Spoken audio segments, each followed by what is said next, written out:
మా ఇంటి పక్కన ఓ పోరడుంటాడు. పొద్దుగాల కండ్లన్నీ ఎర్రగుంటే ఏమైందిరా అని అడిగిన. నైటు వెబ్ సిరీస్ చూసినాక నరుకుడు మామూలుగా లేదు తెలుసా, పంతోరకే 2 అయిందన్నాడు. జాగారం చేసుకుంటా గా దిక్కుమాలిన కథలు చూసుడైందిరా అని 4 జోపిడిచి పెట్టిన. కింద గల్లీలా ఓ పిల్లగాడు సుతగ్గంతే ఊకూకే బడికి డుమ్మాలు కొట్టి రోడ్ల పొంట సైకిల్ వేసుకొని తిరుగుతాడు. మళ్ళా సోపతలకేం తక్కువ ఉండదు, ఎప్పుడో 4 ఉంటారు వెనకెమ్మటి.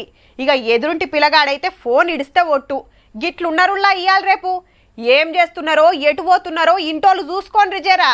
15 ఏళ్ళ పోరాడేంది, స్క్రిప్ట్ రాసుకొని దొంగతనం చేసుడేంది, దొరకకుండా గ్యాస్ లీక్ చేయాలని ఐడియా అయ్యింది, అడ్డం వచ్చిన ఆడవిలను గంత ఘోరంగా చంపుడేంది. 10వ తరగతి బచ్చగానికి గంత ధైర్యం ఎట్లొచ్చే? అసలు పక్కింట్లో దొంగతనం చేయవలసిన అక్కరేముండే? మర్డర్ చేసి మందిలో మహారాజు లెక్క తిరుక్కుంటా 5 రోజుల దాకా ఈయన మీద గింత డౌట్ రానియలేదంటే పోరం దిమాక్ ఎట్లా పనిచేస్తున్నదో చూడండి. అతనికి బేసిక్గా ఈ ఓటీటీల్లో యూట్యూబ్లో ఈ క్రైమ్ థ్రిల్లర్స్, సస్పెన్స్ మిస్టరీలు చూసే అలవాటు. దాదాపుగా ఒక 5-6 సంవత్సరాల నుంచి అదే పనిలో ఉన్నాడు. స్కూల్ కూడా ఎక్కువ వెళ్ళేవాడు కాదు. ఎప్పుడు ఏదో ఒక తన ఆలోచనలో తనుండి ఇలా ఊహించుకుంటూ ఉండేవాడు. మీరు మంచిగా నజర్ వేసిండ్రో లేదో, మూతి మీద మీసం కట్టురాని పోరలిగిన పెద్ద పుడింగి లెక్క తయారైతున్నారు. కూల్ డ్రింక్ దాగే ఏజ్ లో బీర్ బాటలు పట్టుకొని బాతకాని కొట్టబట్టేరే. దోస్తులతోటి సిట్టింగులు, గప్ప గుంజే సిగరెట్లు, ఈ రిమ్మ జాలలేదంటే గంజాయి. అద్దుమ రాత్రి రోడ్ల మీద బైక్ రేసింగ్లు, తవ్వపంట పోయేటోళ్ళని బొగులు పట్టించోడు. చక్కగా పోయి చదువుకొని అంటే లవ్వాని ఒకడు, కొవ్వాని ఇంకొకడు.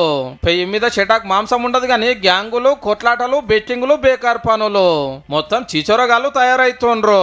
స్కూల్లో చదివే బాబు ఇట్లా చేసిండంటే నిజంగా షాకింగ్లో ఉన్నాం. మేము ఇప్పటికైనా షాక్లో ఉన్నాం. వాడు 8th 10th క్లాస్ బాబు, వాడికి మేజర్ కూడా కాదు, వాడు మైనర్ అయినా ఒక మైనర్ పాపని ఎలా చంపాలనిపించింది వాడికి. అంటే కోపంగాని కొందరు ఆడపిల్లలు దిగిన గిదే తోవా. జేడిమెట్ల కాడ మొన్న చూడలే 10వ తరగతిలో లవ్ ఏందని మందలిచ్చినందుకు ఇన్స్టాగ్రామ్ సోపతి గాని ఇంటికి పిలిపించి అమ్మని మర్డర్ చేపించే ఉత్తమ బిడ్డే. కొనుపుతో కొట్టుకుంటా అంటే మళ్ళీ పిలిచిందట. వాడు పోయిన తర్వాత రా మా అమ్మ చచ్చిపోలేదు, చంపేసినాక మనం ఇద్దరు వెళ్ళిపోతే రమ్మంటే వాడు మళ్ళీ వచ్చి సుత్తే కొట్టే సుత్తతోని కంతలు ముక్కులు కొట్టి. మమ్మీ డాడీలు ఎదిగినా తప్పే, అడగంగానే పైసలు ఇచ్చాడు, అడ్డమైన తిరుగులు తిరిగినా ఎన్కేసుకొచ్చాడు.